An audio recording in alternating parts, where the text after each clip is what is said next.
김진의 돌직구쇼에 오신 여러분 반갑습니다. 김진입니다. 저는 오늘도 이곳 광화문 청계 광장에 나와 있습니다. 북한의 김정은이 탄도미사일 2발을 쏜 데 이어서 우리 문재인 대통령을 괴뢰라고 표현을 했고, 대통령이 보낸 감귤에 대해서도 괴뢰가 보낸 전리품이다, 연일 모욕적인 발언을 쏟아내고 있습니다. 급기야 북한이 발행할 우표에서도, 기념 우표에서도 문재인 대통령을 패싱했다라는 얘기가 오늘 들어와 있습니다. 이건 또 무슨 얘기일까요? 청와대는 아직도 북한의 도발, 김정은의 도발에 한마디 대응을 안 하고 있는 상황입니다. 잠시 후에 이 이야기 상세히 나눠보겠습니다. 저는 비가 오나 눈이 오나 매일 아침 이곳에서 여러분을 기다리겠습니다. 김진의 돌직구쇼 지금 라이브로 시작합니다. 잠깐만요.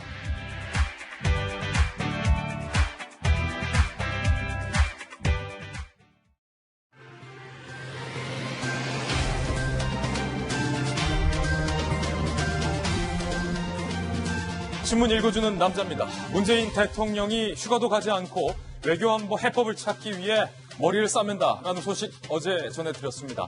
그런데 지난 주말에 문재인 대통령이 비밀리에 제주를 다녀온 것으로 드러났습니다. 동아일보입니다. 문 대통령 지난 주말 가족들과 제주를 다녀왔다. 멘토 송기인 신부 별장에도 들렀다. 라는 사실이 밝혀졌습니다. 애초에 청와대에서는 문재인 대통령의 이 지난 주말 제주행을 공개하지 않았습니다. 그런데 이렇게 일반인들의 SNS에 드러나자 그제서야 청와대가 사실을 인정했습니다. 개인 일정이기 때문에 휴가는 아니다. 청와대는 이렇게 밝혔습니다. 문재인 대통령이 지난 주말 제주에서 어디 들르셨는지 잠시 후 영상 살펴보겠습니다. 다음 신문입니다. 이번엔 조선일보입니다. 태극기 자결단의 명의로 정의당 윤소아 의원에게 배달됐던 이 끔찍한 소포, 커터칼과 죽은 새가 들어있었는데, 이때 당시 윤소아 의원은요, 극단적인 보수단체의 소행이다라면서 반발을 했었습니다. 그런데 잡고 보니까 김정은 환영 행사를 주도한 대진연의 간부인 것으로 확인이 됐습니다. 그러니까 진보 단체에서 진보 정당을 공격한 셈인데, 왜 그랬을까? 이들은 극우 세력으로 위장을 했다. 경찰의 설명입니다. 그리고 민주당의 이중대라는 비난글까지 정의당에 달았던 사실이 수사 결과 확인됐습니다. 정의당 국회의장도 이들에게 속았습니다. 잠시 후에 왜 이런 짓을 벌인 건지 상세하게 보도하겠습니다. 다음 신문입니다. 이번엔 한겨레 신문입니다.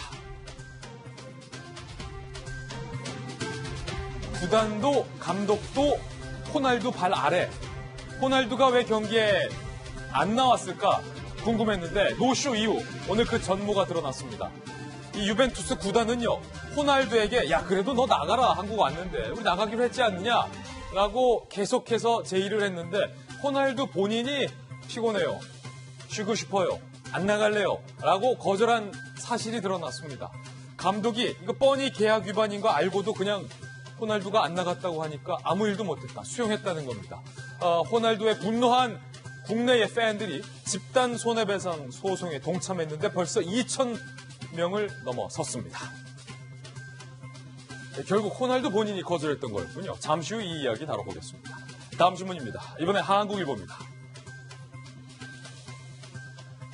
노쇼 호날두와 대조되는 영국의 팝스타 앤 마리의 굿쇼가 주목받고 있습니다. 바로 사진에 노래도 잘하고 아름답기도 아름답고 마음씨도 착하네요. 영국의 유명 팝 가수 2002로 6월 차트 1위를 한 영국의 팝 가수인데, 음악 축제 참여차 한국에 방한을 했어요. 그런데 비가 와서 취소가 되니까 너무나도 아쉬웠던 이 앤 마리가 호텔에서 한국 팬들을 위해서 공짜 콘서트를 즉석에서 연 겁니다. 한국 팬들이 보낸 종이 비행기에 앤 마리 양이 고맙다며 오히려 눈물을 흘렸습니다. 호날두와 선명하게 비교되는 노쇼와 굿쇼, 앤 마리, 메시. 다음 신문입니다. 이번엔 경향신문입니다. 멘트가 생각이 안 나서 했어요.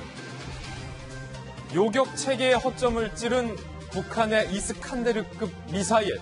경향신문이 오늘 상당히 심층적인 기사를 썼습니다. 의미심장한 저 표현.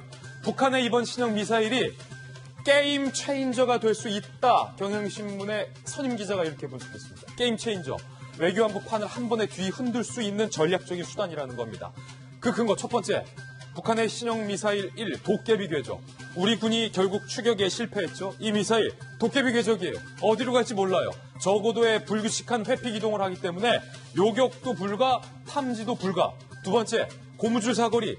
제주도 빼고 우리 대한민국 전역을 타격 가능한 고무줄 사거리. 짧게도 쓸 수도 있고 멀리도 쏠 수 있다. 결국 북한이 쏜 이 미사일은 철저하게 대한민국을 향한 미사일이라는 겁니다. 북한이 이 게임 체인저가 될 수 있는 신형 무기로 대한민국을 위협하는데도 아직까지 청와대에서는 이 북한의 명백한 도발에 대한 어떠한 경고나 어떠한 유감의 메시지 단 한마디도 없습니다. 벌써 며칠째입니다. 왜 그런 걸까요? 잠시 후에 그 이유도 짚어보겠습니다. 다음 신문입니다. 이번엔 경제지 한번 보실까요? 한국경제, 줄여서 한경. 프랜차이즈 업체가 앞으로는 원조 문구 못 씁니다. 야, 공정거래위원회 이번에 이거 잘했어요. 프랜차이즈인데 분명히 뭐 족발 원조, 예, 보쌈 원조, 골뱅이 원조, 원조라는 표현이 너무 많아요. 순댓국 원조. 아니 프랜차이즈잖아요. 서울에도 있고 부산에도 있고 광주에도 있는데 다 원조라고 하면 소비자들 헷갈린다는 거예요. 안 그래도 이거 지금 원조 경제 제가 먹거리 엑스파일 할 때 한번 다루려고 했었는데 앞으로 객관적 증거 없으면 과징금을 냅니다. 그러니까 진짜 원조라는 증거가 없으면 간판에 원조라는 말 쓸 수 없다는 겁니다. 공정위는 내달 말부터 이 과징금을 부과할 예정입니다. 이 원조 남발 때문에 진짜 원조 할머니들이 마음 아파한 점 많았습니다. 원조 남발하지 마십시오. 지금까지 신문 읽어주는 남자였습니다. 네, 원조 시사 토크쇼 돌직구쇼와 함께하고 계십니다. 오늘 아침 저와 함께 등판한 등판 선수 소개하겠습니다. 저희 돌직구쇼 전담 변호사, 검찰 출신 변호사 김광삼 변호사님 나왔습니다. 그리고 서울시 정무 부시장 출신의 민주당의 김영주 전 의원, 소련 전문가. 그리고 제주도 부지사와 청와대 대변인 출신의 바르다 박성생, 박정아 전 대변인 모셨습니다.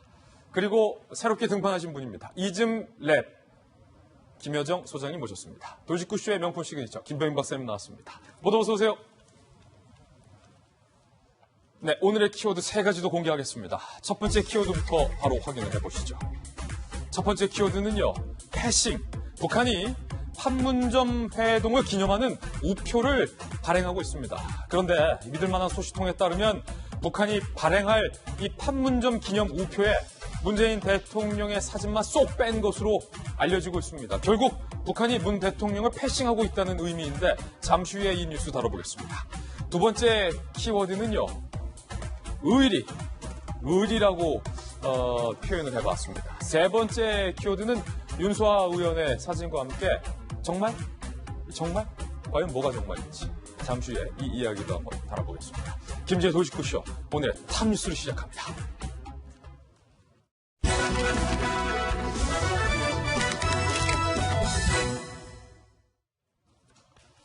탑뉴스 주제부터 공개하겠습니다. 바로 이겁니다. 법정가는 날강도에 분노한 한국 팬들이 2,000명을 넘어섰습니다. 그리고 선명하게 호날두와 대비되는 영국의 팝스타가 있습니다. 이 팝계에서는 호날두 못지않게 많은 우리 국민들의 사랑을 받고 있고 전 세계적으로 유명한 앤마리가 그 주인공인데요. 앤마리가 우천으로 한국 콘서트가 취소되자 한국 팬들을 위해서 공짜 공연까지 열은 사실이 드러났습니다. 함께 보시죠. 그제 영국의 인기 팝 가수 앤마리, 노래 정말 잘해요. 노래 한 소절 들어볼까요? 지금 나오는 노래가 바로 앤마리의 노래입니다. 이 어떤 감성적인 호소력 짙은 목소리, 그리고 음을 자유자재로 가지고 노는 이 음악성. 공짜 콘서트였다고 이렇게 칭찬하는 건 꼭 아닙니다만 노래 잘해서 인기도 많아요. 국내 음원 차트 6월에 1위까지 했어요. 인천의 한 호텔에서 무료 공연을 열은 거예요.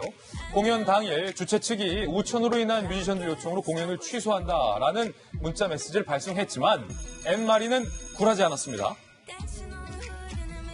내가 공연 취소한 것이 아니다. 오늘 밤 공연 열겠다. 티켓 필요 없고 누구나 와라. 라고 본인이 자처해서 공짜 공연을 연 거예요. 밤 11시 30분 한 호텔에서 무료 공연을 열어서 관객 300여 명이 이 앤마리의 공짜 공연, 굿쇼에 참석을 했습니다. 앤마리의 목소리 들어보시죠. We're putting on at 11:30. Be there. It's free. And for everyone that's gone home already, I'm so sorry, but we'll be coming back to do another show at some point. But right now, go to Rubik Lounge. It's free. Don't need tickets. 11:30. Go, go, go, go, go! 아이, 참, 이렇게 보니까 영어도 잘해요. 영국 사람이라서 그렇죠. 지금 앤마리의 이 공짜 공연에 이렇게 많은 사람들이 줄을 섰어요. 들어보시죠.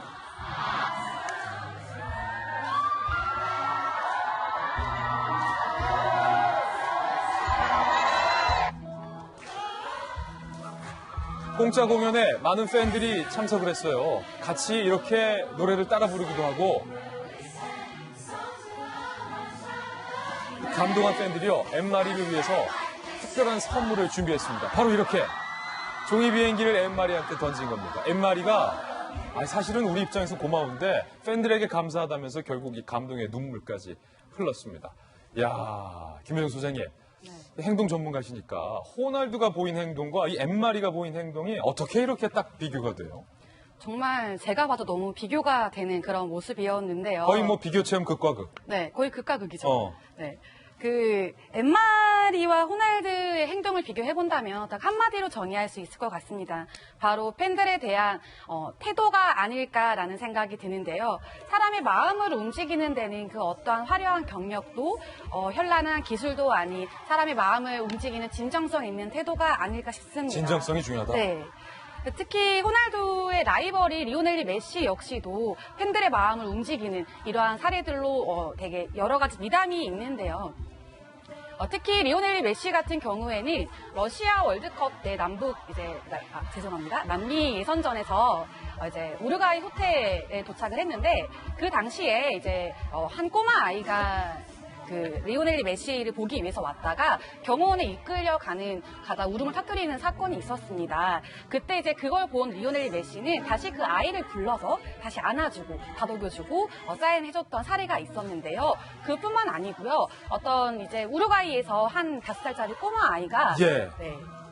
꼬마아이가 이제 비닐봉지로 리오넬 메시의 이름이 적혀 있는 유니폼을 입은 것을 보고 직접 사인을 한 그런 유니폼을 메시가 전달했던 사례도 있습니다. 그렇군요. 메시랑도 비교가 되고 앤마리랑도 지금 선명하게 비교가 네. 된다는 말씀이에요. 네네. 진정성. 네, 진정성이죠. 그래서 저는 호날두 선수에게 이런 말을 한마디 꼭 하고 싶습니다. 호날두 선수, 지금 정말 매우 중요한 갈림길에 서 있는 것 같습니다. 축구 역사상 되게 좋은 선수로 기록될 것인지 혹은 위대한 축구 영웅으로 기억에 남을 것인지에 대한 부분에 대해서는 잘 한번 생각해 보셨으면 좋겠습니다. 예, 북한이 지난 판문점을 회동을 기념하는 우표를 발행할 것으로 알려졌는데 그 우표에서 문재인 대통령을 쏙 뺀다라는 얘기가 지금 들어와 있습니다. 우표에서도 대통령을 패싱한다는 얘기입니다. 함께 보시죠.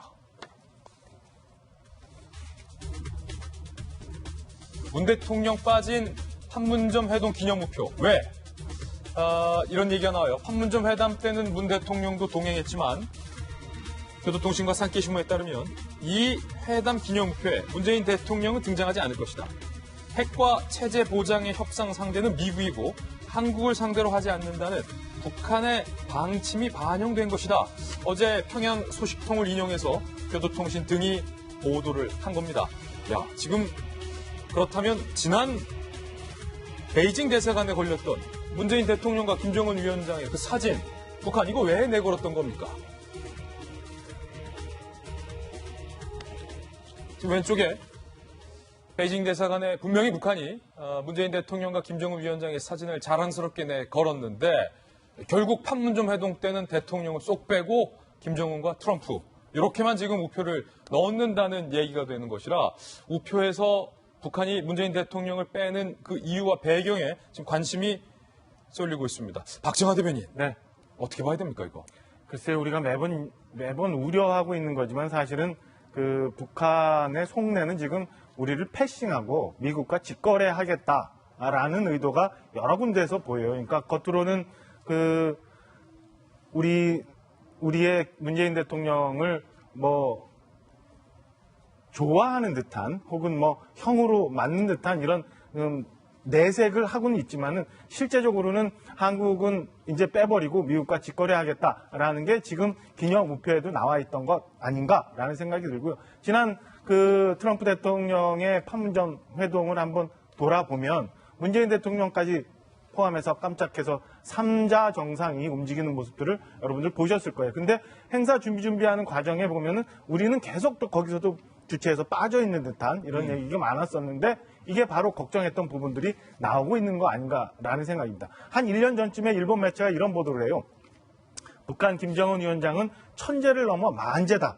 그 이유는 뭐냐면 세계 최강이라고 하는 미국 대통령을 이렇게 막 만나고 그냥 맘대로 같이 회담할 수 있는 능력을 갖고 있었다. 그러니까 지금 우리는 한반도 중재자다, 한반도 운전자다라고 하면서 하고는 있지만 실상은 지금 일어나고 있는 남북 관계의 모든 상황을 김정은 위원장은 체제 안전과 자기네 내부 단속을 위해서 그리고 김정은 위원장의 소위 말하는 PI를 위해서 다 활용하고 있는 거 아닌가라는 생각이 들거든요. 이쯤에서 그러면은 안보라는 건 한번 잘못되면 돌이킬 수 없는 거잖아요. 예. 그렇다면 우리 정부는 이 건에 대해서 어떻게 생각을 하고 있는 건지에 대해서 솔직하게 얘기를 하고 그에 대한 대책을 준비해야 되지 그냥 이렇게 마냥 내용은 아닌데 글쎄요 라고 해서 넘길 일은 하지 않을까 이런 생각이 듭니다. 예, 김병현 박사님. 네. 어제 문재인 대통령을 향해서 괴뢰, 그리고 우리 감귤을 향해서 괴뢰가 보낸 전리품, 그리고 그 전에는 오지랖 넓은 중재자. 그러더니 이제는 판문점 회동에서 껴안아 놓고서 우표에서 쏙 뺀다.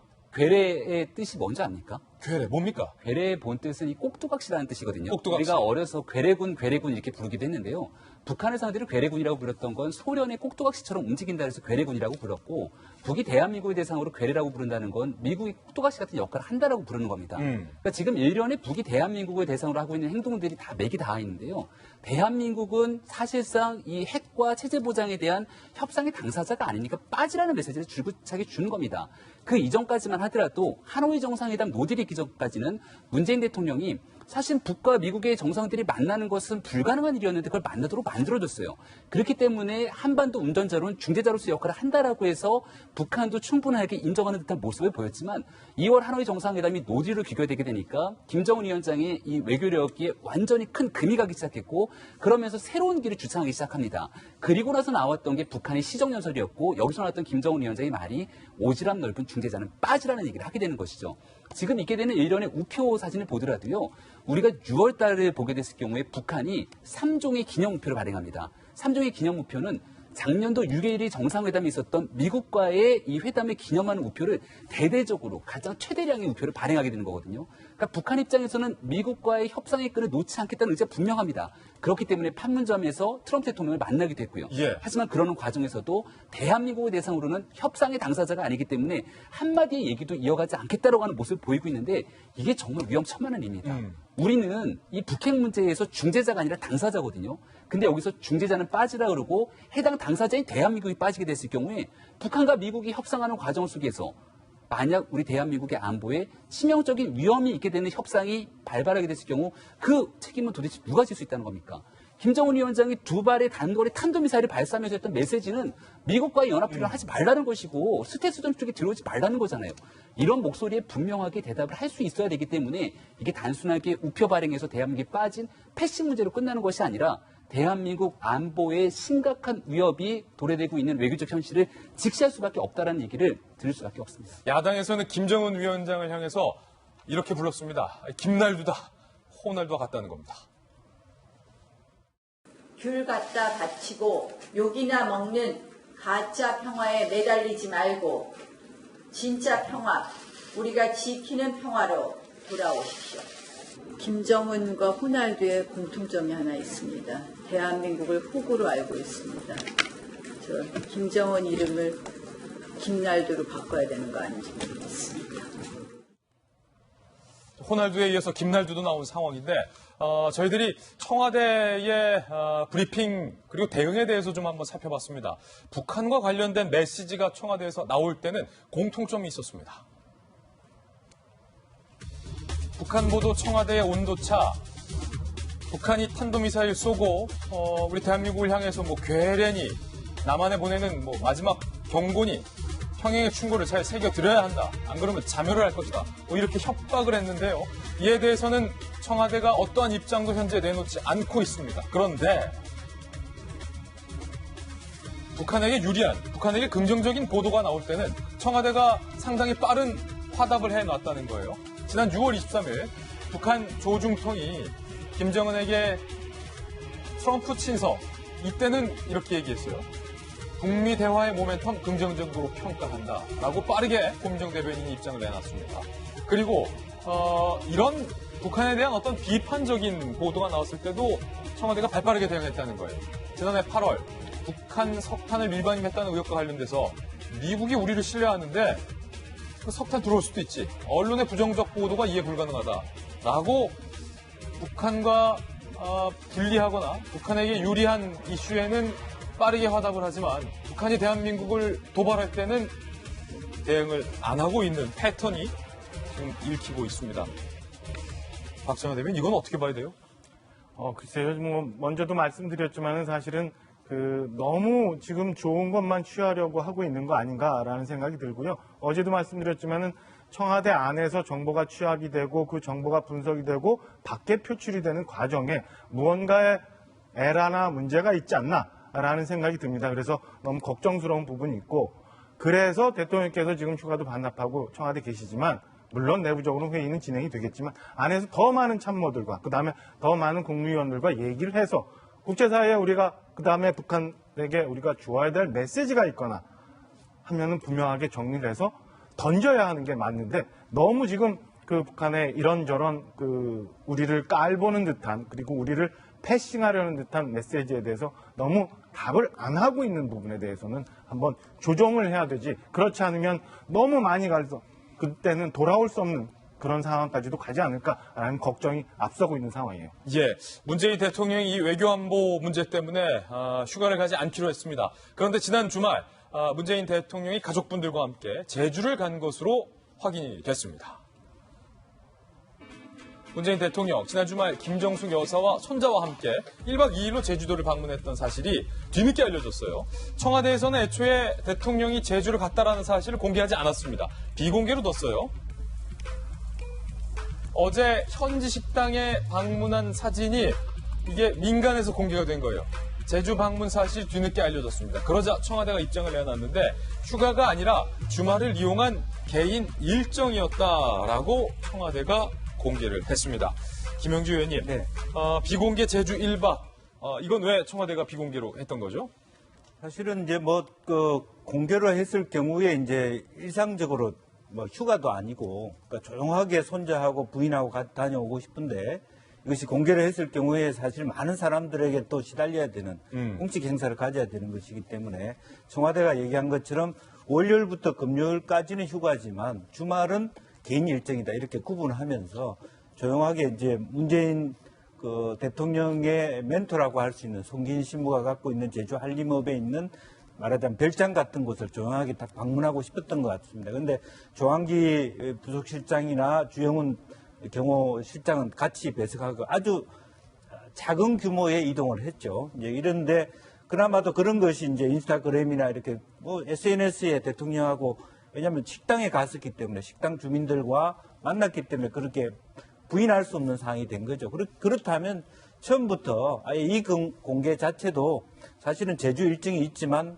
말하자면 좀 개인 일정이기 때문에 우리가 공개하지 못합니다를 선제적으로 얘기했으면 좋았지 않았겠느냐. 뒤늦게 이렇게 올라오고 난 다음에 해명하니까 진땀이 나는 거 아닌가. 이게 일반인들은 보기에는 그 개념이 없기 때문에 휴가 안 갔다면서 휴가 갔나 이렇게 느낄 수 있는 의 소지가 분명히 있다, 그렇게 보여집니다. 그러니까 청와대가 이거를 공개하지 않고 나중에 알려지니까 개인 일정이었다라고 해명을 했잖아요. 그런데 또 주위에서는, 일각에서는 휴가를 안 간다면서 제주 1박 2일이면 휴가 다녀오셨네, 네. 이렇게 보는 분도 많거든요. 그러니까 이제 실제적으로 근로자의 입장에서 월요일부터 금요일 휴가도 그렇게 대통령 일정이 월요일부터 금요일까지 휴가였습니다. 그 개념. 연차를 쓸 수 있는 개념하고 똑같기 때문에 토일은 사실은 근무 외의 시간이다. 대통령이라 할지라도 자기 개인 시간이라고 그렇게 구분하는 것인데 일반인들은 그 개념을 알 수 없고 또 큰 틀에서 대통령이 어떻게 뭐 주말이라고 휴가가 있을 수 있냐 이런 개념도 있을 수 있다는 거죠. 예. 그러다 보니까 그 과정에 이제 어제도 그 이브리핑을 하면서 기자들하고 설전이 좀 있었던 것 같아요. 이게 뭐 어제 휴가냐, 설전이 좀 있었어요. 휴가냐, 개인 일정이냐 뭐 이랬는데 굳이 왜 그렇게 할 필요가 있나 싶은 생각이 들어요. 어제도 말씀드렸지만 대통령은 24시간 정말 국정 운영을 해서 계속 고생할 수밖에 없는 상황인 거고 대통령이 청와대에 있건 아니면 국내 어디 있건 간에 청와대가 움직여서 계속 일하고 계시는 거거든요. 그렇다면 제주도에 있건 휴가가 갔건 휴가를 안 가셨건 다 국내 일을 위해서 노력하고 일하는 건데 굳이 이건 휴가고 이건 개인 일정이라고 구분하는 거는 너무나 지금 있는 현 상황에서 대통령은 휴가도 반납하고 정말 국정에만 매진하고 계시다라는 가짜의 거짓된 대통령의 이미지를 만들려고 하는 참모진의 잘못된 부분이 아니었나 이런 생각이 듭니다. 차라리 대통령 휴가 이렇게 되어 있지만 짧게 그냥 제주도 가서 머리 식히고 예. 원래 잡았던 정식 휴가는 안 간다라고 알렸다면 우리 국민들이 더 많이 박수치지 않았을까라는 생각이 들어요. 그렇다면 하나도 논란이 안 됐을 것 같은데 제주 현지에 있는 그 식당 매니저의 이야기도 한번 들어보시죠. 2층에서 6분이 식사하셨어요. 손주분하고 해서 갈치조림하고 지치조림하고 하란치물에 그렇게 드시고 1시간 정도 식사하시고 이미 가셨어요. 사실은 가장 중요한 건 김 소장님 대통령이 휴가를 가든 안 가든 보다도 이 자꾸만 지금 외교안보 현실 특히 북한이 대한민국을 위협하고 있는 이 상황에서 북한에 대해서 청와대가 어떤 메시지를 낼지 러시아와 중국, 일본 사이에서 대한민국이 어떻게 돌파할지 휴가를 가든 안 가시든 그 대책을 국민들에게 알릴 수 있는 것 이게 가장 중요한 건 아니겠어요, 본질은? 네, 그렇습니다. 정말 하루빨리 이러한 부분들에 대해서 대책을 내놓아야 한다고 생각을 하는데요. 저는 지금 현재 이 남북 관계를 짧게 한마디로 요약을 하자면 이런 상황이 아닌가 싶습니다. 울고 싶다고 해서 뺨 때려줬더니 갑자기 왜 뺨을 때리냐며 고소하는 격이 아닌가라는 이런 생각이 드는데요. 저는 제가 여기서 말씀드리고 싶은 포인트는 다시 한번 김정은의 성향이 어떤 성향인지 짚고 넘어갈 필요가 있다는 것입니다. 김정은의 기본적인 성향은 어떤 문제를 해결하기 위해서 힘을 모으고 어떤 것들을 성취하기 위해서 추진력 있게 밀고 나가는 이런 성향이지만 그 이면 아래는 어떠한 종잡을 수 없는, 알 수 없는, 어디로 튈지 모르는 이러한 성향들을 가지고 있기 때문에 그러한 방향들이 어떻게 진행될지 잘 모른다라는 거죠. 그래서 가끔씩은 되게 대담하고 개방적으로 대화들을 시도하기도 하지만 어떤 때는 갑자기 미치광이 같은 이런 모습들이 보이기도 한다라는 것입니다. 예. 그래서 저는 한마디로 이러한 모습들이 지킬 앤 하이드 같은 이런 모습들이지 않나라는 생각이 드는데 어쩔 때 지킬이고 어쩔 때 하이드 같은 모습이 보이는지 이런 것들을 알 수 없기 때문에 이러한 여러 가지 시나리오에 대한 것들을 잘 준비를 해놔야 되고 이러한 시나리오들을 빨리 만들어 놓는 게 가장 시급한 부분이 아닌가라는 생각이 듭니다. 예, 우리 국민들이 청와대에 바라는 것은 대통령이 여러 가지 문제 때문에 휴가를 못 가시는 소식을 전하는 게 아니라 대통령이 이런 문제들 다 해결하셔서 마음 편하게 휴가 가시는 걸 국민들이 더 원한다는 걸 우리 청와대 참모분들에게 다시 한번 말씀을 드립니다. 이번엔 저희가 준비한 세 번째 뉴스입니다. 진보의 배신이라고 한번 제목을 달아봤어요. 정의당 윤소아 의원에게 배달됐었던 죽은 새 소포를 보냈던 사람의 정체가 이번에 드러났습니다. 정의당 죽은 새 소포 사건 잡고 보니 친북단체였어요. 지난 3일 정의당 윤소아 원내대표 앞에 소포가 왔어요. 새 사체와 흉기가 담긴 상자였습니다. 그리고 지금 사진에서 보이시는 것처럼 빨간 글씨로 편지 한 통이 있었는데 당신은 문재인 좌파 독재 특등 홍위병이다 라고 하면서 글쓰니 보내니 태극기 자결단 빨간 글씨로 굉장히 섬뜩하고 또 글씨체도 빨개요. 그래서 뭔가 좀 섬뜩한 그런 느낌을 주는 칼까지 있잖아요. 죽은 새랑. 굉장히 무서운 그런 소포를 보냈어요. 당시 정의당이 성명을 발표했습니다. 이것은 우파 단체의 백색 테러다라고 우파 단체를 향한 집중 포화를 부었습니다. 윤소아 정의당 원내대표는요. 비정상적 정치 세력 등의 저열한 정치 행태다라면서 역시 반발했었습니다. 그런데 이 경찰이 수사에 착수했어요.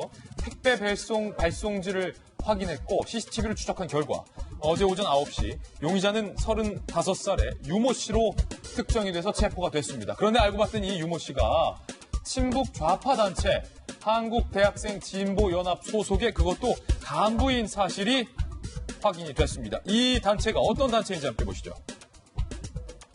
2017년 한국대학생연합 등 운동권 단체들이 연합해서 결성한 단체고요.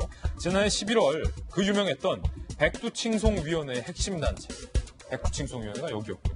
그 지난 4월 나경원 원내대표 의원실을 기습 점거해서 농성을 펼쳤던 단체이기도 합니다.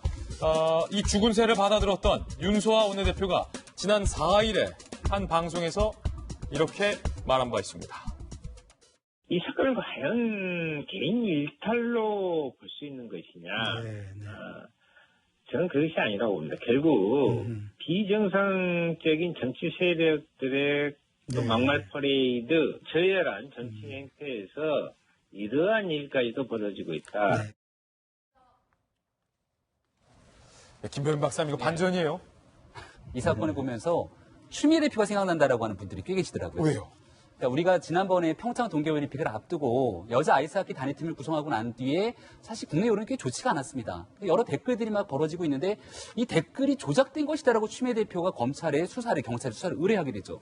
나중에 잡고 나니까 그게 드루킹 일당들이 벌이던 일이었고 그러한 사건으로 특검이 벌어지고 나서 김경수 지사 구속까지 이뤘으니까 당시 추미애 대표가 의구심을 가졌던 건 이건 보수적인 사람들의 행태다라고 생각해서 수사를 의뢰했을 텐데 알고 보니까 내부적인 소행이라는 게 맞을지 모르겠습니다만 일단 김경수 지사가 이 사건을 구속까지 되지 않았습니까? 예.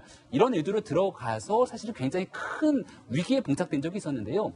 윤소아 정의당 원내대표가 당시 이 문제를 보고 나서 이것은 사실상 이렇게 진보단체에서 했을 거라고는 상상조차 하지 못했던 것 아니겠습니까? 지금 저는 이 사건이 간단하게 끝날 일은 아니라고 보는 게요. 단순하게 협박 편지를 그냥 가짜 재미삼아 썼다라기보다는 죽은 새를 잡아놓습니다. 그때 이 새를 직접 죽여서 넣은 건지 죽은 새를 냄새가 나는 그리고 거기다가 커터칼까지 동봉을 했는데요. 정치인들 입장에서는 사실 섬뜩할 수밖에 없는 게 커트가위로 인한 테러가 박근혜 전 대통령을 우리가 생각날 수도 있는 것이고요.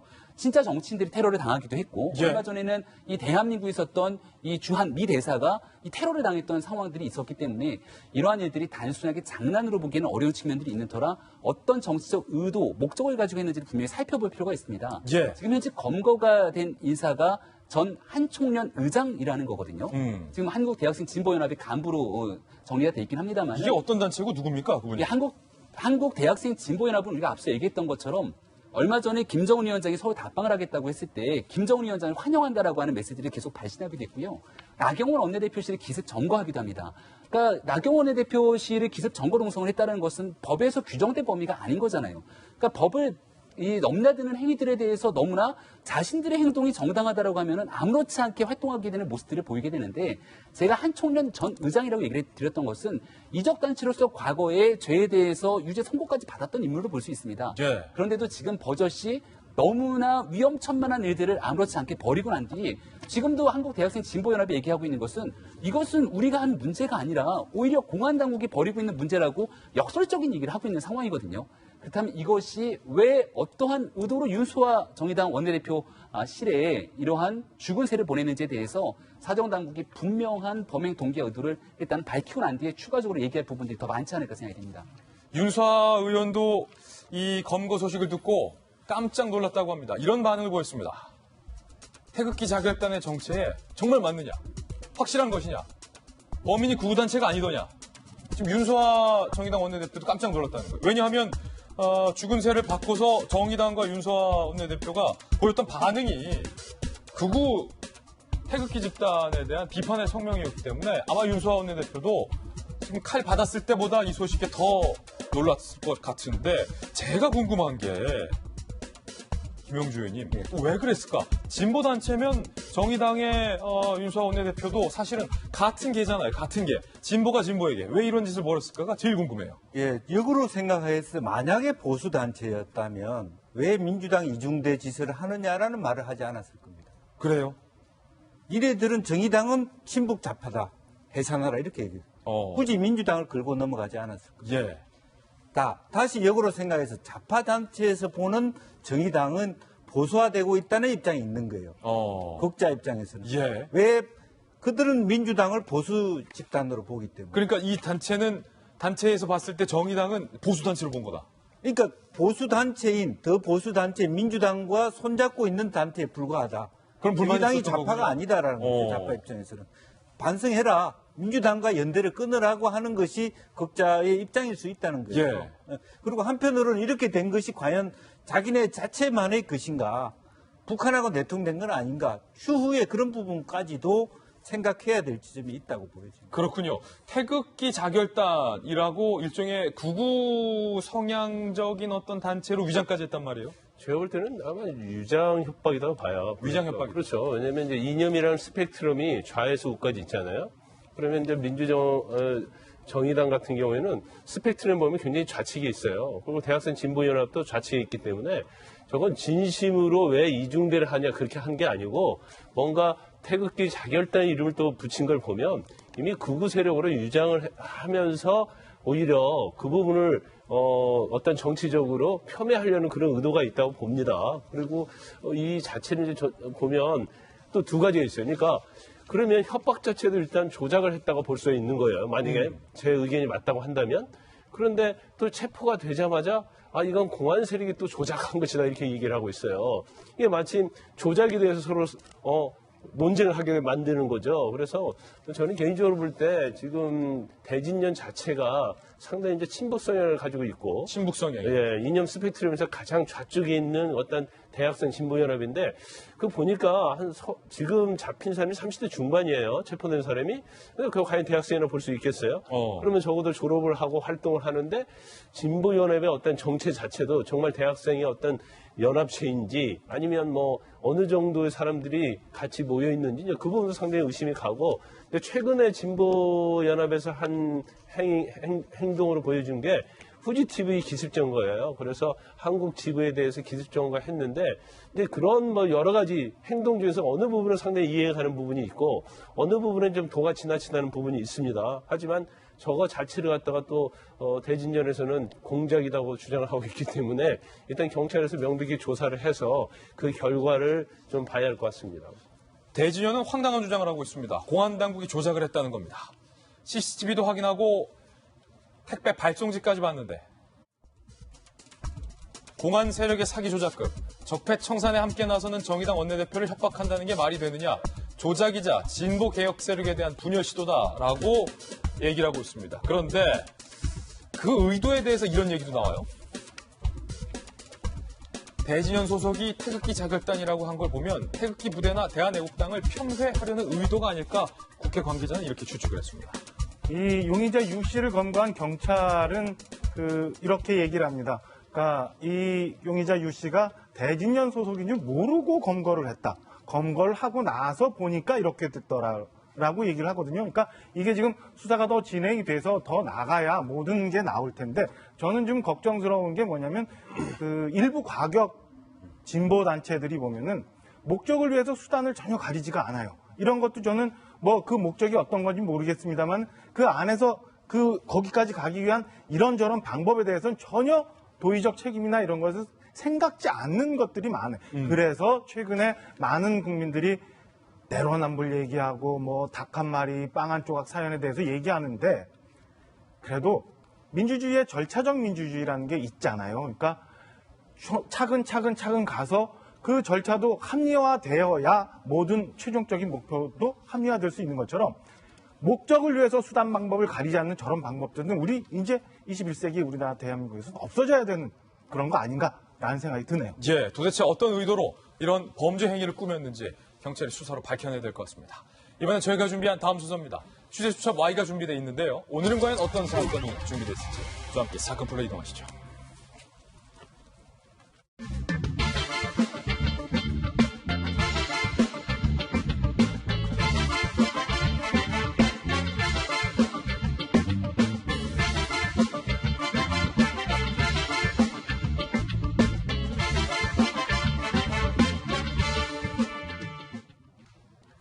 취재 주제 수첩아입니다. 순천향대학교 경찰행정학과의 오윤성 교수님 모셨습니다. 어서 오세요. 네, 안녕하세요. 김 변호사님도 함께하겠습니다. 두 분과 함께 풀어볼 첫 번째 주제 수첩 사건은 바로 이겁니다. 유튜브에서 너무나도 실감나게 조폭 흉내를 낸 유튜버가 있었습니다. 그런데 어쩐지 너무 실감이 난다 했습니다. 이 조폭 흉내낸 유튜버의 정체가 드러났습니다. 먼저 이 유튜버가 평소에 어떤 유튜브를 했는지 그 내용 중에 일단락을 함께 살펴보시죠. 먹었나? 초면이 아니고 후면도 아니고 앞면도 아니고 뒷면도 아니고 야 니 알아서 해라. 수원에서 물어봐도 니 이름 모른다. 이름 뭐고? 답답하네. 하지 말고 또 본색 드러내네. 영혼 본색이가. 나이 몇 살 먹었네.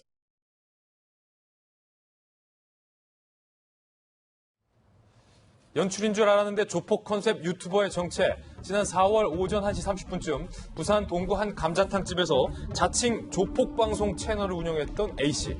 이런 것도 있어요. 조폭 방송. 36살. 출연자 2명과 실시간 먹방을 하던 중이었어요. 그런데 방송 중 갑자기 출연자 B씨 건방지게 군다라는 이유로 욕설을 하고 멱살을 잡고 옷을 찢었고 담뱃불로 지져버린다 등의 위협까지 가합니다. 당시 시청자들은 야 이거 진짜 실감나게 조폭을 흉내내는구나. 어우 진짜 조폭인 줄 알았어. 하마터면 속을 뻔했네. 이런 반응들을 보였어요. A씨가 폭행 혐의로 불구속 입건이 됐습니다. 그런데 알고 보니까 진짜 조폭이었어요. 조폭이 유튜버를 했던 거예요. A씨는 실제 부산 한 폭력 조직의 행동대원이었고 인기 조폭 관련 채널을 저격하기 위해서 개설했다. 이렇게 얘기를 했어요. 약 5개월 전에 시작을 했고 구독자는 4만 6천 명. 구독자도 상당히 많네요. 컨텐츠는요. 깡패만이 하는 진짜 교도소 이야기. 이걸 보는 분들이 많네요. 진짜 조폭이었으니까 교도소 얘기 리얼하게 했겠죠. 조폭 관련 내용이었습니다. 건당 조회수가 10,000에서 16만 건으로 상당한 인기를 부과하기도 했습니다. 이 폭행 장면을 목격한 목격자의 이야기도 들어보시죠. 오랜만에 너무 처음에 그렇게 하다가 쌌는데 거의 대불려. 오 교수님, 아무리 컨텐츠는 자유고 유튜브의 바다는 넓다고 하지만 조폭이 유튜브를 하는 시대가 왔어요? 그러니까 이제 조폭은 조업이고 부업으로 이제 유튜브를 하는 거죠. 부업으로 유튜버를. 그러니까 이제 인간은 이제 100년도 못 사니까 다양한 경험을 하고 싶어 하기 때문에. 인생 이모작이에요? 그렇습니다. 그래서 이제 인간은 자기가 해보지 않은 것에 대해서 호기심이 있거든요. 그러니까 사실 조폭이라든가 교도소, 전쟁 이런 것에 대해서는 간접 경험을 하고 싶어 하는 것이 이제 기본적으로 인간의 심리이기 때문에 인간의 입장에서는 이 보는 사람의 심리는 항상 이 수요가 존재를 하니까 이번에 이제 조폭이라고 하는 새로운 콘텐츠를 먹방이라고 하는 거하고 결합을 해가지고 창조적인 어떤 그 컨셉을 제시를 한 거죠. 나름대로 이제 창조력을 발휘를 한 건데 일종의 이제 인간에 있어서 이거 대리만족을 노리는 그런 것이 아니겠는가. 근데 이제 문제는 이번에 왜 이렇게 리얼하게 나왔냐 그러면은 제가 볼 때는 이게 합의가 되지 않았던 것 같아요. 거기에 나온 사람들도 출연자거든요. 그러니까 이제 서로가 가서 어느 정도 수위를 정해놓고 하자라고 했는데 아마 이제 이 BJ 자체가 본인이 시나리오를 만들고 감독, 주연까지 다 하다 보니까 만약에 이런 상황이 됐었으면은 NG가 나왔겠죠. 예. 근데 이제 NG를 낼 사람이 자기가 직접 그 폭력을 사용을 하다 보니까 그게 이제 여러 가지 어떤 문제가 됐는데 여기에 어떤 가장 핵심적인 이유가 있었습니다. 이게 뭐냐면 목표가 있었는데 이미 자기보다 앞서서 어떤 조폭이 유튜브를 개설을 했는데 이 사람은 후발주자란 말이에요. 후발주자다. 예. 조폭 방송의 후발주자. 후발주자예요. 그러니까 그쪽을 자기는 따라 마셔야 되겠다라고 하는 그런 어떤 강한 어떤 동기력이 있었는데 그러면은 어떤 의미에서는 이 출연자에게 사전에 양해 없이 갑자기 이런 식으로 폭력을 사용하면 훨씬 더 리얼하게 유튜브를 찍을 수 있겠다 이렇게 아마 생각을 했던 것 같아요. 그런 사람들 입장에서는 조폭 연기하고 약간 폭행 시비도 일종의 연출인 줄 알았을 거 아니에요. 그런데 이제 이 사람들이 실제로 식당 바깥에 나와서 둘이가 맞붙었단 말이에요. 예. 그러니까 이거는 이제 이전에 이걸 찍을 때 이 정도 수위까지를 생각을 하지 않고 거기서 더 지나간 것이 아닌가. 그래서 지금 이제 유튜브라고 하는 것이 보다 과학적이고 자극적이고 엽기적인 이런 쪽으로 많이 가면 갈수록 돈을 많이 벌 수 있다라고 하는 이제 그런 부정적 방향으로 나가고 있는 것 같습니다. 예, 김광선 변호사님. 사실은 경찰에서 상당수 조폭들을 관리를 하잖아요. 그래서 이 조폭이 지금 뭐 하고 있는지, 뭐 하면서 돈을 벌고 있는지, 민폐는 끼치지 않는지 아마도 이거 유튜버 하는 것도 다 알고 있었을 것 같은데 조폭이 유튜버에서 16만 건으로 높은데 이거 그냥 둬도 됩니까? 일단 지금 문제가 되어 있는 영상 자체는 이 유튜브 채널, 그러니까 조폭 출신 유튜브 채널이 그 이전에 짝퉁 조폭 구별법이라는 영상을 올렸다는 거예요. 그래요? 그런데 저 영상이 바로 짝퉁인지 아닌지 조폭을 감별하는 그런 영상이라고 봐요. 왜냐하면 조폭이 방송 중인데도 자기가 감정을 이기지 못하고 그냥 가서 때려요? 때리잖아요. 예. 아, 이런 사람은 진짜 조폭이다. 이걸 보여준 게 아닌가 싶습니다. 그런데 사실 이제 유튜버의 어떤 자극적인 거 그런 것이 하루 이틀의 문제가 아니에요. 그래서 구독자가 1000명 그리고 연간 시청 시간이 4000시간을 넘으면 그때부터 이제 수익이 발생하기 시작합니다.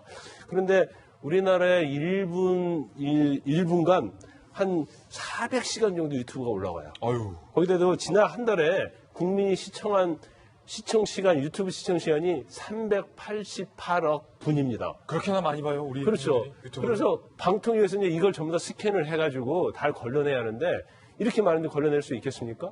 그래서 이제까지 그런 어떤 문제가 있는 시청을 반영해서 어떤 징계를 한 사안이 19건밖에 안 돼요. 방통위가 손 놓고 있었네요. 그런데 방통위 자체가 이제 여러 가지 재정적이랄지 어떤 인원이 모자라기 때문에 이럴 수밖에 없는데 우리나라는 지금 정보통신망법에 의해서 이걸 제재할 수 있는데 요건이 너무나 엄격하고 예. 또 인원도 되지 않고 재정이 열악하다 보니까 실제로 유튜버에 대해서 제대로 통제가 이루어지지 않고 있는 상태죠.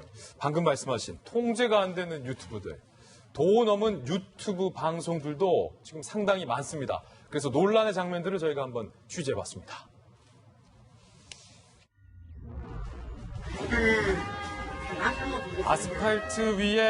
아스팔트 위 웅덩이에 이렇게 라면을 풀어먹는 방송을 하는가 하면요. 달리는 차량 지붕 위에서 일광욕을 한다며 아찔한 장면을 연출하기도 합니다. 10만 명 가까이 시청한 영상 속 주인공들의 이런 기행입니다, 기행. 노출이 심한 옷차림으로 범행 장면을 재현하기도 하고 그리고 또 돈을 기부 만든 만큼 출연자를 때려주겠다는 가학적인 방송도 이어집니다. 때리죠 지금.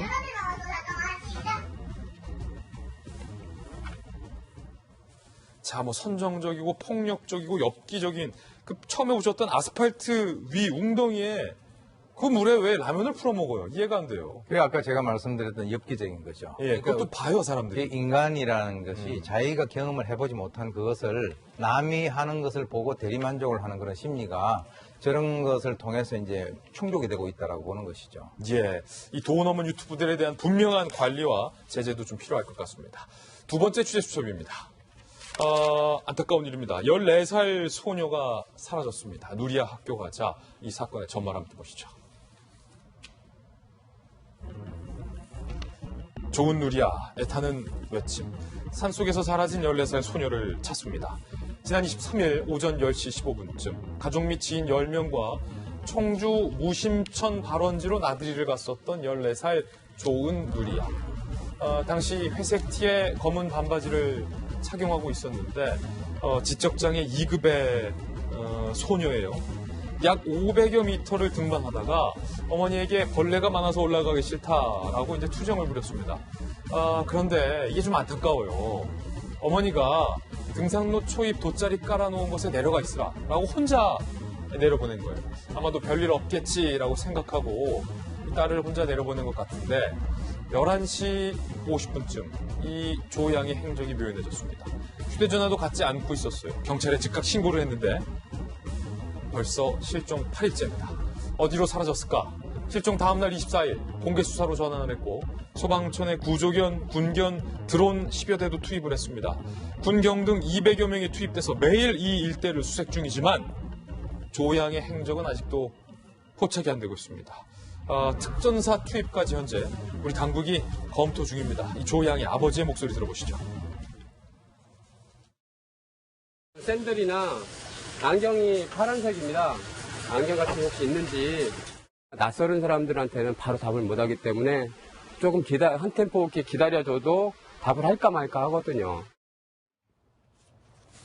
오 교수님, 무려 8일째 지금 행방이 묘연한데 안타깝습니다. 지적장애 2급의 조은누리 양, 이 어머니 아버지 얼마나 속이 타들어가겠어요? 지금 이제 핵심은 이게 이제 범죄냐, 즉 다시 말해서 조은누리 양이 자기의 자유의사에 반해서 어떻게 범죄 피해를 당한 것이냐, 아니면은 이제 본인이 뭐 길을 잃어가지고 어디서 뭐 실족을 했다든가 이런 그 사고냐, 이 두 가지의 것이 가장 핵심적입니다. 네. 지금 이제 그 지적장애 2급이라고 하는 것은 사실은 지적이라든가 인지 능력 또는 뭐 심리 사회적 능력이 좀 부족하긴 하지만 2급 정도가 되면은 단순한 행동 같은 거라든가 또는 뭐 의사소통의 문제는 전혀 없는 그런 상황이거든요. 그렇기 때문에 지금 현재는 경찰에서는 이렇게 보고 있다라고 합니다. 현재까지는 범죄와 연루되어 있는 그 정황은 지금 그 가능성이 낮은 것으로 보고 있고, 예. 또 실종 장소를 이탈했을 가능성도 낮다. 그렇기 때문에 지금 이제 수색을 강화를 하고 있는 것이거든요. 그래서 지금 강력 범죄라든가 모든 가능성을 열어두고 이제 본격적으로 이제 수사를 하면서 근처에 있는 뭐 CCTV라든가 또는 그 지나가는 차량 또는 뭐 인원들에 대한 여러 가지 어떤 그 수사를 지금 병행을 하고 있는데요. 지금 그 심지어는 이 밤에는 그 열상 감지기가 장착이 된 드론을 띄워가지고 드론까지 띄워서 만약에 밤에 이제 어떤 그 생물체가 있다면 위에서 띄워가지고 그 어떤 색깔 변화를 통해 가지고 뭔가 어떤 그 생물체의 존재 여부를 확인하는 것까지도 하고 있고요. 또 이제 지금 저 밑에 이제 무심천 아래에서부터 발원지로 올라가는 그쪽에 지금 댐이 하나 있다라고 합니다. 예. 지금 비가 와가지고 그쪽에 상당히 그 수위가 만수가 되어 있다라고 하는데 이미 이제 소방 쪽에서는 그 잠수사를 동원을 해가지고 그쪽에 다 수색을 했는데도 지금 현재 발견하는데 실패를 했다라고 합니다. 이제 사실 이제 인간이 무리 없이 견딜 수 있는 그런 어떤 그 최대가 한 7일, 8일 정도 되는데 지금 한 7, 8일 정도 되거든요. 예. 물론 이제 비가 오기 때문에 만약에 이제 그 근처에 어떤 계곡물이라든가 이런 것을 뭐 이렇게 섭취를 할 수가 있겠습니다만은 자관 이게 시간이 흐르면 흐를수록 이 그 아이에 대한 어떤 여러 가지 어떤 생존 가능성이라든가 이런 문제가 있기 때문에 지금 아마 당국에서는 뭐 특전사까지 투입을 해가지고 네. 찾아야 되겠다라고 하는 그런 강한 의지를 보이고 있는 것 같습니다. 안타깝습니다. 김광삼 변호사님, 어떤 범죄의 흔적은 아직까지는 없어 보인다. 경찰 당국은 이렇게 밝히고 있는데 그 일대를 지금 샅샅이 뒤지고 있는데 제발 오늘이라도 좀 건강한 모습으로 발견했다라는 소식이 좀 들려졌으면 좋겠어요. 근데 이제 여러 가지로 저도 생각을 많이 해봤는데 사실 단서 잡기가 쉽지 않아요. 쉽지 않다. 왜냐하면 일단 등산로 초입이었고 또 1시간 10분 만에 돌아왔다는 거 아니에요. 예. 그런데 찾을 수가 없었다는 거예요. 그런데 이제 한 가지 주목을 해야 할 점은 이 조은누리 양이 지적장애 2급이라는 거 아닙니까? 그러면 과연 1시간 10분 동안 돗자리 깔고 그 자리에만 있을 수 있었을까? 예. 그러면 사실 본인 입장에 심심하다랄지 아니면 뭐 벌레들 있고 그러니까 움직였을 가능성도 상당히 있다고 봅니다. 그래서 자진해서 어떤 그 둘레를 배회를 하다가 결과적으로 길을 잃을 수도 있는데 만약 그렇다고 한다면 수색 과정에서 발견될 거라고 봐요. 누군가는 목격자는 있을 것이고. 그렇죠. 근데 발견되지 않는 점이 정말로 의아심이 가고 그렇지 않다고 하면 1시간 10분 안에 저는 어떤 우범적인 성향을 가진 사람이 그 주위에 있다가 어떤 범죄를 했을 가능성도 배제할 수는 없는데 이 부분은 아마 이제 등산로 초입이기 때문에 주변에 CCTV를 할지 여러 가지를 확인해 보면 어느 정도는 단서를 잡을 거라고 봅니다. 예. 그럼에도 불구하고 일주일이 지나도록 어떤 단서도 잡지 못한 것에 대한 굉장히 안타깝다는 생각이 들고 또 한 가지 우리가 뭐 지나간 일입니다만은 왜 부모님은 아들이 지적장애가 있는데 혼자서 딸이 있는데 그 500m면 산에서 500m는 엄청난 거리입니다. 예. 혼자서 내려가서 기다리라고 했을까? 이제 그 부분에서는 좀 약간 아쉬움이 있습니다. 예, 부모님 심정은 또 얼마나 타들어가겠습니까? 우리 당국이 열심히 수색하고 있으니까 그나마 좋은 소식 한번 기다려보겠습니다. 두 분과 함께 두 가지 사건 풀어봤습니다. 감사합니다. 네, 오늘의 하풀 시간입니다. 오늘은 과연 어떤 분들이 하풀 4인방에 선정됐을지 하풀 4인방부터 바로 만나보시죠. 자, 북한의 목선이 첫 번째 하풀이고요. 두 번째는 고유정의 현 남편, 세 번째는 러시아의 푸틴, 네 번째는 대한항공 여객기인데 어떤 사연인지 하나씩 소개해드리겠습니다. 지난 27일 밤 동해에서 목선을 타고 NLL을 넘어온 북한 선원 3명이 어제 북측으로 돌아갔습니다. 조사 결과 백기를 잘못 알아서 남쪽으로 내려온 것이고 선원들 모두 귀순할 의사가 없다고 밝혔기 때문이랍니다. 사실상 하루 만에 결정난 이번 송환은 지난달 북한 목선 삼척항 입항 사건에서 북한 선원 중 일부가 사흘 만에 귀환 조치된 것과 비교하면 이례적으로 신속하게 북으로 올려보내진 것. 발견 당시 돛대에 귀순 의사로 보이는 흰색 천이 걸려 있거나 선원 중 한 명이 군복을 입은 점 등이 논란이 됐었는데요. 이에 대해 합참은 흰색 천은 대형 선박과의 충돌 방지를 위한 통상적인 것으로 출항 때부터 단 것으로 파악됐다고 밝혔고 얼룩무늬 복장은 군복이 아니라 선장의 부인이 장마당에서 원단을 구입해서 직접 재단해서 얼룩무늬 옷으로 착용한 것이다라고 밝혔습니다. 그런데 북한 어선이 NLL을 침범한 횟수가 올해만 386건으로 최근 들어 북한 어선이 기하급수적으로 넘어오는 상당히 수상한 분위기 속에 우리 정부의 미온적 대응에 대한 우려의 목소리도 커지고 있습니다. 김병민 박사님, 네. 그렇게 북한 어선, 목선이 올해만 들어서 386건, 작년에 비해서 정말로 급수적으로 늘은 목선들이 계속 NLL을 지금 넘어온다고 그래요? 지난번에 있었던 이 목선 대기기순 사태가 국민적 여론들을 뜨겁게 만들지 않았으면 이런 애들이 일어나는지 국민들이 잘 몰랐을 것이고 우리 정부 입장에서의 대응도 좀 미온적이지 않았을까라는 생각이 드는데요. 지금 현재 보도되고 있는 내용을 보면 북한에 있는 어민들도 굉장히 생계적인 어려움을 겪고 있다는 겁니다. 그래서 이 NLL을 넘어서는 위험을 감수하고서라도 오징어잡이 등에 대해서 열을 올리고 있다라고 얘기를 하고 있는데 이렇게 잡고 난 어획량을 그대로 북으로 갖고 가는 게 아니라 중국에게 팔면서 경제적인 활동을 하게 된다는 거죠. 근데 만약 이 일본에 대한 경계를 넘어서 어선이 침범하게 됐을 경우는 일본 같은 경우는 물대포를 쓰면서 엄격하게 응수하는 모습을 보일 수 있고 일본은 물대포 써요? 우리 서해 같은 경우도 우리의 이 경계를 침범하게 되는 중국 어선들에 대해서는 단호한 대응 조치를 하지 않습니까? 예. 이 북한의 목선에 대해서 너무 미온적인 대처를 하게 되는 것이 우리의 안보 태세를 무너뜨리거나 아니면 우리 어민들에게도 피해를 줄 수 있는 일들이 있기 때문에 우리 정부가 조금 더 적극적으로 나서야 된다라는 목소리들이 커지고 있는 상황이고요. 여기에 대해서 가장 한 가지 조금 우려되는 건 한 번 넘어오고 그리고 또 넘어옵니다. 예. 그러니까 우리 해안 경계 태세가 어느 정도인지를 한번 확인해 보려고 북측에서 의도적으로 하는 것은 아니냐라고 하는 의견도 있기 때문에 대한민국 경계 태세에 문제가 없는지에 대한 총체적 점검까지 이어질 필요가 있다라는 생각이 듭니다. 이번 북한 목선과 관련돼서 합참이 해명을 했는데 예컨대 군복이 아니라 부인이 장마당에서 얼룩덜룩 원단을 사서 직접 재단해서 입은 옷이다라는 해명이 있었지만 국민들 일각에서는 이번엔 합참과 국방부의 설명이 맞는 거냐, 지난번처럼 거짓말하는 거 아니냐, 이렇게 조금 못 믿는 분위기도 있는 것 같아요. 네, 그렇습니다. 이번에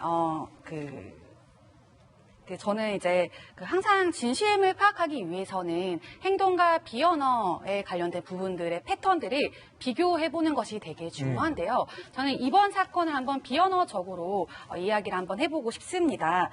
사람들은 기본적으로 몸과 마음이 불일치할 경우에는 진실이 아닐 가능성이 되게 높은데요. 예를 들자면 이런 겁니다. 당신이 범인입니까? 라고 얘기를 했을 때 아니요 라고 이야기를 할 때 아니요가 아니고 아니요 라고 위아래로 고개를 흔든다면 사실 이거는 거짓말을 하고 있을 확률이 되게 높은 거거든요. 그런데 이번에 보면은 사실 말인 일 없습니다 라고 이야기를 했지만 북한 시 주민들이 일 없습니다. 네, 라고 했지만 사실 비언어적인 부분에서 보면은 되게 의심적인 부분들이 많다라는 거죠. 첫 번째가 바로 돛대에 달린 흰색 천인데 사실 대형 선박의 어떤 충돌을 우려해서 달았다고 하기에는 대형 선박이 얼마나 더 많을까라는 이런 부분들이 좀 의심이 되고요. 그리고 육지까지 보이는 곳까지 내려왔다라는 것 자체가 되게 이례적이기 때문에 이런 부분들이 되게 언어랑 불일치하고 있다라는 점이고요. 두 번째가 이례적으로 너무 조속한 조치를 취했다라는 거죠. 예. 아까 김병민 교수님께서 말씀하셨던 것처럼 이런 부분들에 있어서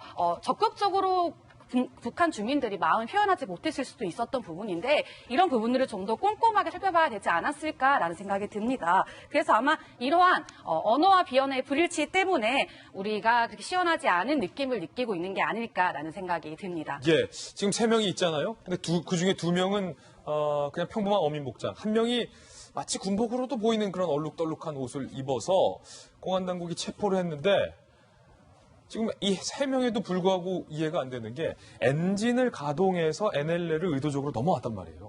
설명을 보면은 무슨 그게 원산항인지 뭐 아니면 어딘지 뭐 헷갈려서 그냥 이렇게 왔다라고 얘기를 하는데 석연치 않아요. 석연치 않은 부분들이 너무 많은데 왜 이렇게 조속한 시일 내에 올려보냈느냐라는 생각이 들고, 그다음에 군복 글쎄 뭐 일상적으로 생각을 하면 장마당에서 원단 사올 수 있죠. 근데 저걸 입을 수 있도록 만들려면 이 바느질로는 안 돼요. 옛날식 우리 삭바느질로는 재봉틀이 있어야 되는데 과연 북한이 온 그 가정마다 다 이렇게 옷을 재단할 수 있는 재봉틀이 있나라는 궁금증도 있고서 합참이 얘기하는 게 석연치 않아요. 근데 아까도 말씀하신 것처럼 지금 우리 북한의 어선들이 넘어온 게 2016년 1년 만에도 8건 통틀어서 1년에 통틀어서 8건.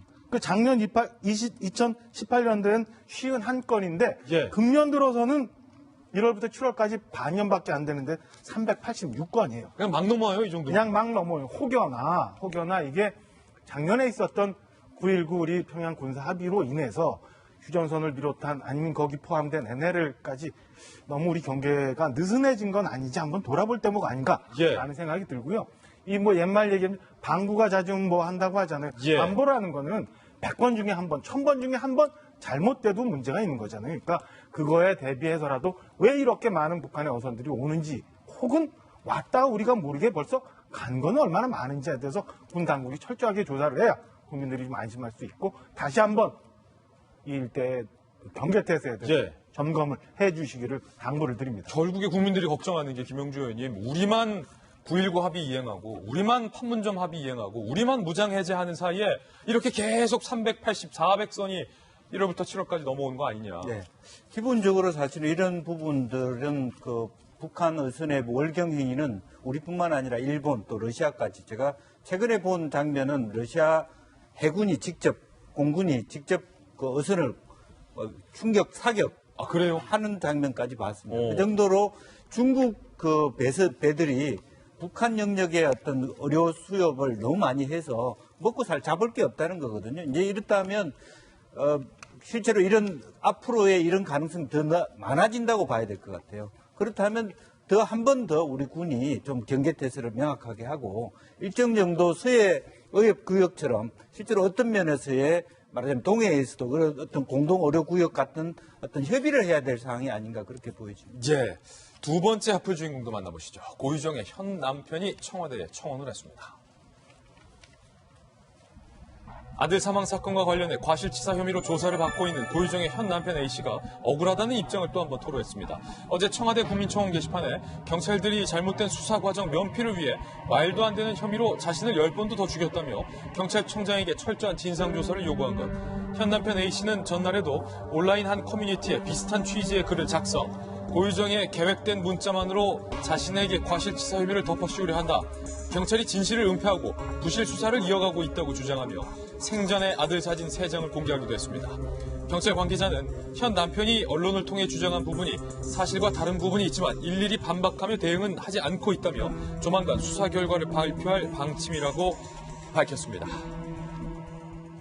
확실히 김광삼 변호사님, 뭔가 지금 어쨌든 현 남편이 억울함을 계속해서 지금 호소는 하고 있지만 좀 한편으로는 이런 생각이 들어요. 억울한 부분도 분명히 있으시겠지만 경찰의 수사가 지금 진행 중이고 지켜보는 국민들의 눈이 많기 때문에 또 더군다나 이 현 남편도 어떻게 보면 피의자 신분으로 현재 조사를 받고 있잖아요.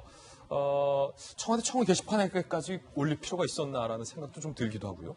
근데 고유정 씨가 이제 전 남편을 살해하고 체포된 이후에 의붓아들과 같은 의붓아들의 어떤 죽음과 관련해서는 이 싸움 자체가 고유정 씨 현 남편과 경찰의 싸움처럼 느껴져요. 그러니까요. 그래서 계속적으로 무언가를 폭로를 하고 거기에 대해서 수사가 부실하다고 얘기를 계속 하고 있거든요. 그런데 경찰에서는 특별히 대응을 하지 않고 있습니다. 그런데 우리가 또 한편의 시각에서 물론 의붓아들 죽음과 관련해서 고유정 씨가 전 남편을 살해한 그 과정을 보면 너무나 치밀하기 때문에 의붓아들도 같이 살해한 게 아닌가라는 의구심을 가질 수 있어요. 그러면 경찰은 좀 시각이 다른 걸로 보여요. 그래서 계속적으로 현 남편에 대해서 의심을 가지고 과실치사 혐의로 계속 조사를 하다 보니까 본인 입장에서는 고유정이가 죽였는데 왜 나에게 이러느냐 그런 억울함을 계속 호소하는데 그걸 언론을 통해서 호소하고 있고 또 아마 경찰은 그런 것 같습니다. 이 고유정의 현 남편 자체가 거짓말 탐지를 했는데 결과는 거짓말이 나왔어요. 그러다 보니까 지금 수사하는 경찰에서는 이건 고유정 남편의 과시치사 그런 거에 상당히 확신을 하고 있는 것 같아요. 그러면서 고유정 남편이 계속 의혹을 제기하고 있는데 거기에 대해서는 답을 하지 않고 있고 수사 결과를 발표하면서 그걸 얘기하겠다고 얘기를 하고 있으면 아마 경찰 자체는 뭔가 지금 언론에 나오지 않는 어떠한 부분이 있기 때문에 결정적인 부분이 있기 때문에 고유정 씨 남편에 대해서 굉장히 혐의를 두고 있지 않나 싶고 고유정 남편은 경찰 조사 받는 과정에서 나에게 경찰이 완전히 확신적으로 나를 피의자로 입건을 하면서 죄가 있다고 생각하는구나. 그러니까 거기에 대해서 이제 방어를 하기 위해서 국민청원도 올리고 인터넷 통해서 어떠한 여론에 호소하는 것으로 보여요. 그래서 일단 이제 경찰의 수사 결과가 나오면 왜 경찰이 그랬는지 이제 그 부분을 과연 이해할 수 있을지 아니면 고유정 씨 남편의 진술에 무게감이 실릴지 그건 저희가 두고 봐야 합니다. 한가름이 나겠죠. 네. 세 번째 하플 주인공도 만나보시죠. 러시아로 가보겠습니다. 러시아의 수도 모스크바의 분위기가 이게 심상치가 않아요. 오는 9월 열리는 지방선거를 앞두고 3,500여 명의 시민들이 공정한 선거를 요구하며 반 푸틴 시위를 벌이고 있는 것. 먼저 시민들의 목소리를 들어보시죠.